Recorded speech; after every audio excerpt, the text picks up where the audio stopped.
Holidays-nale, adu namma GT Holidays da. GT Holidays, South India's #1 travel brand.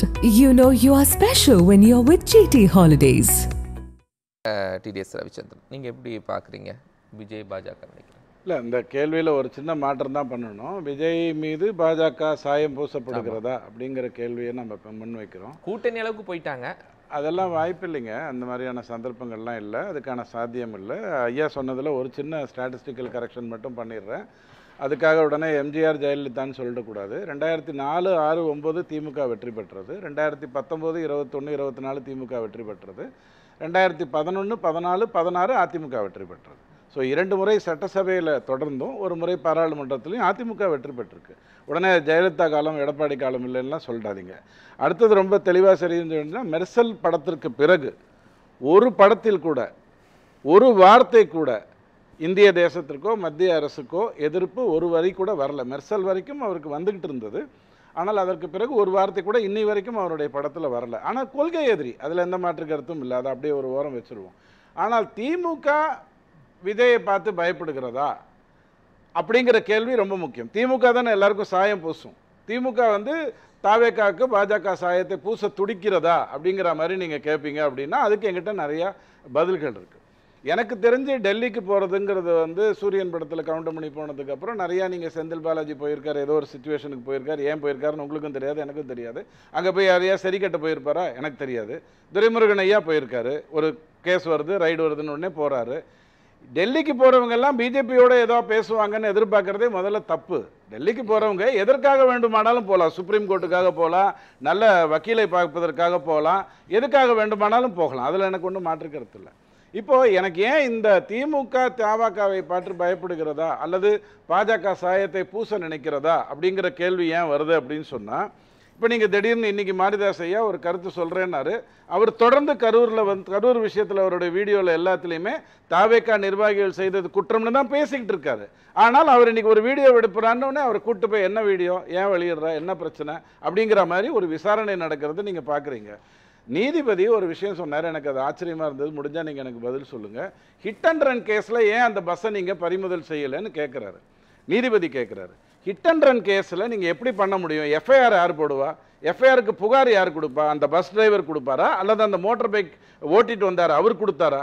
FIR புகார் வராமல் FIR போடாமல் hit and run கேஸை நீங்கள் எடுத்துகிட்டு பண்ணிடுவீங்களான்னு எனக்கு நீதிபதிகிட்ட கேட்கணும். ஆனால் அவர் சின்ன வயசுலேருந்து அச்சரப்பாக்கம் எம்எல்ஏ மகன் செந்தில் நீதிபதி ஐயா தொடர்ந்து பண்புள்ளவர்களே பார்த்ததுனால அவர் இந்த கேள்வியெல்லாம் வைக்கிறாரு. பண்பு இருக்கா, அது இருக்கா, இது இருக்கான்னு கேட்கிறாரு.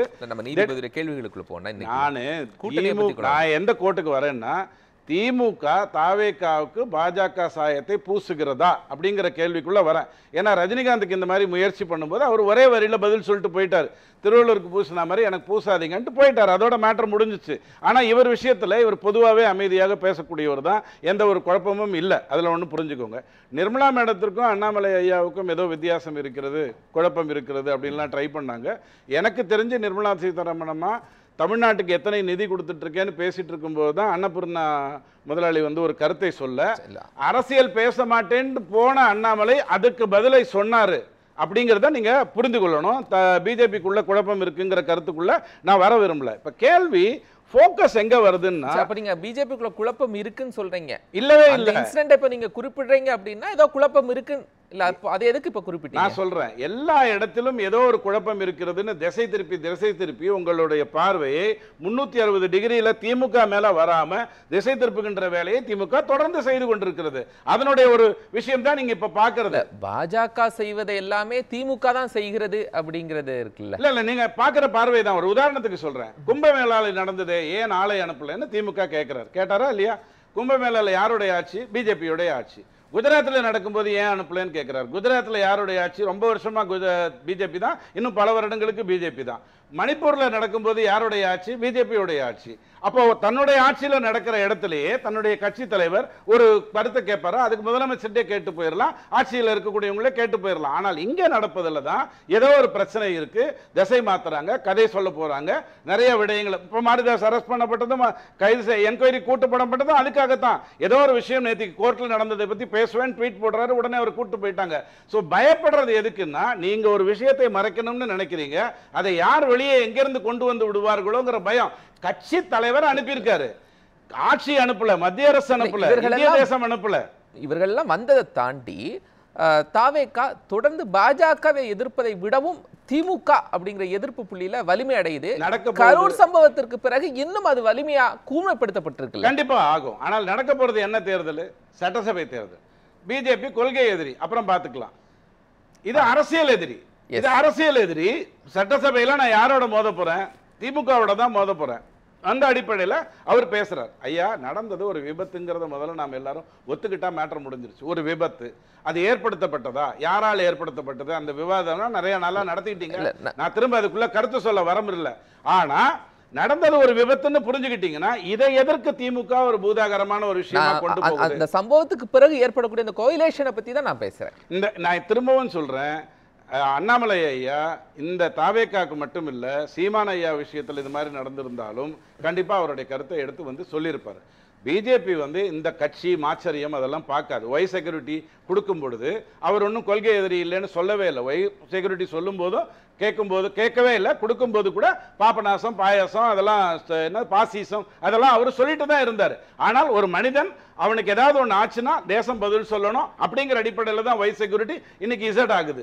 இது எல்லாமே தன்னை போல நடக்குது. எதிர்கட்சியா நாளைக்கு இவங்களோட கூட்டு வச்சுக்கலாமா, சைலண்டா இப்படி போயிட்டு அப்படி வரலாமாங்கிறதெல்லாம் பிஜேபி யோசிச்சது இல்லைங்கிறதுக்காக நான் உங்களுக்கு சொல்றேன். ரொம்ப முக்கியம் என்னன்னா, ஜெயாமாவை பொறுத்த வரைக்கும் ஜெயாமாவுடைய ஆட்சியில் என்ன பண்ணியிருந்தாலும் இத்தனை இடங்களில் கூட்டம் போடுறாங்க, அங்கே பேசுகிறாங்கங்கிறது இல்லாமல் இவங்க ரோடுக்கு வரணுங்கிறத மோடி ஐயா ரோட் ஷோ பண்ணுறதை பார்த்துட்டு ஒவ்வொருத்தராக பண்ணிட்டாங்க.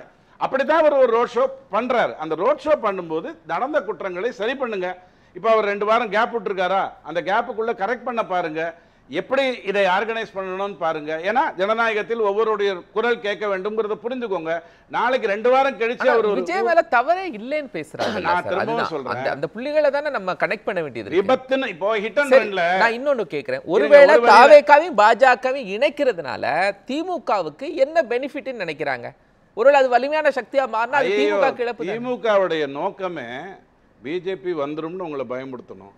யாராவது ஏதாவது பேசினா பிஜேபியோடைய கைக்கூலின்னு உங்களுக்கு சொல்லணும், பிஜேபியோடைய அடிமைன்னு சொல்லணும். இதுக்கு ஒரு சிறந்த உதாரணம் நான் கொடுத்துருக்கேன், ஒரு வரியில சொல்லிட முடியும்.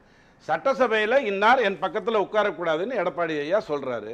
இல்ல உட்காருவாரு, அவர் முன்னாள் முதல்வர்னு சொல்றாங்க. அப்ப வந்து ஓபிஎஸ் ஐயா நடுநிலையில் இருக்காரு, எடப்பாடி பிஜேபியோட கூட்டணியில் இருக்காரு. செப்டம்பர் 2023 ஒரு கூட்டணியை விட்டு வெளில வர்றாரு, ஓபிஎஸ் பிஜேபிக்குள்ள போறாரு, டப்புன்னு பின்னாடி போட்டாங்க. இது ரொம்ப சாதாரணம். அப்ப அவர் முன்னாள் முதல்வர் இல்லாம பின்னால் முதல்வர் ஆயிட்டாரு. இது திமுகவுடைய யதார்த்தமான வழி. ஒருத்தனை சாயம் பூசணும், இல்லைன்னா அவனுக்கு வந்து ஏதோ ஒரு கதையை சொல்லணும், இல்லைன்னா அவனை அடிமைன்னு சொல்லணும். இதுதான் அவங்களுடைய மெயின் நோக்கமா இருந்தது.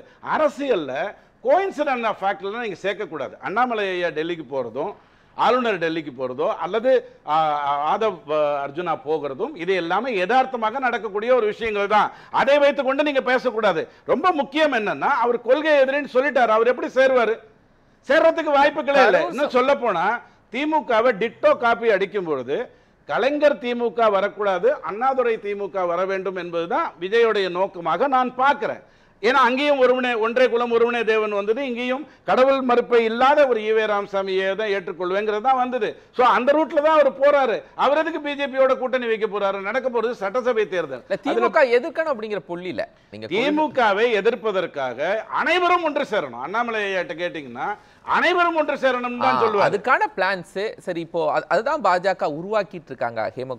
ஹேமமாலினி குழு சொன்னதுல இருந்து எல்லாத்தையும் நம்ம வரிசைப்படுத்தி பார்த்தோம்னா ஒரு தமிழனுமே திமுகவை எதிர்க்கணும்ன்ற கருத்துக்குள்ள வந்தான்னா அவன் எல்லாரும் ஒன்றிணைணும் தான் சொல்லுவான். எந்த மாற்று கருத்தும் இல்ல. முடியுமா? இந்த பாருங்க, எப்ப தெரியுமா முடியும்? 2006 தேர்தலில் கலைஞர் எப்படி ஒரு 128 சீட்ல சேர்ந்துட்டு அனைவருக்கும் சீட்டை பிரிச்சு கொடுத்தாரோ அந்த மாதிரி ஒரு சூழ்நிலை எடப்பாடி ஐயா ஏற்படுத்தும் போது அது வரும். அதை வந்து நாளைக்கு பார்த்துக்கலாம், ஜனவரிக்கு அப்புறம் பார்த்துக்கலாம். ஜனநாயக படம் ஓடணுங்கிறதுக்காக அவர் பிஜேபியோட எதிர்ப்பு இருக்காருன்னு சொல்லாதீங்க. அவர் கூட்டணியே அமைக்காத காரணமே ஜனநாயகம் படம் வர வரைக்கும் கூட்டணியே கிடையாது. ஜனவரி 9 தான் அவர் பிளான் பண்ணியிருந்தாரு. நீங்க கூட இந்த எதிர்ப்பை அல்லது இந்த சாவுகளை ஜனவரிக்கு அப்புறம் திட்டமிட்டு இருந்தீங்கன்னு வச்சுக்கோங்க. திட்டமிடுறதுன்னா என்ன? நீங்க ஒரு வழிக்கு போறீங்க, அதுவா நடந்ததுன்னு சொல்லுவீங்க. திட்டமிட்டு இருந்தீங்கன்னா விஜய்க்கு அரசியல் எதிர்காலம் கஷ்டமா இருக்கும். உங்க நேரம் 3 மாசத்துக்கு முன்னாடியே புள்ள பிறந்துருச்சு. இதுதான் ப்ராப்ளம் ஆகி போச்சு. சோ இது வசதியாக போய்விட்டது. இது காலம் கடந்து போகுங்கிற மாதிரியான ஒரு விஷயங்கிறத தயவு செஞ்சு புரிஞ்சுக்கோங்க. உடனே சொல்லட்டுமா, ஏப்ரல் 14ஆம் தேதி வரும் பொழுது டேஷ் டு டேஷ் எனக்கான சீட்டு, டேஷ் டு டேஷ் உனக்கான சீட்டு அப்படிங்கிறதை பேசாமல் அமித்ஷா அந்த கூட்டணிக்குள்ள இறங்கியிருக்கவே மாட்டார். அந்த டேஷ் டு டேஷ் என்னங்கிறது உங்களுக்கு எனக்கும் ஜனவரியில் தெரியலாம், பிப்ரவரியில் தெரியலாம், அதை பற்றி கவலை இல்லை. ஸோ அந்த டேஷ் டு டேஷ் யார் முடிவு பண்ணுவாங்க அப்படிங்கிற கேள்விக்கு எடுத்துக்கிட்டீங்கன்னாலும் அமித்ஷா தான் முடிவு பண்ணியிருக்காரு. அது ஏப்ரல் 13ஆம் தேதி முடிவு செய்யப்பட்டது. இன்னைக்கு நாளைக்கு இருக்கக்கூடிய சூழ்நிலையில வரப்போற விஷயம் அல்ல.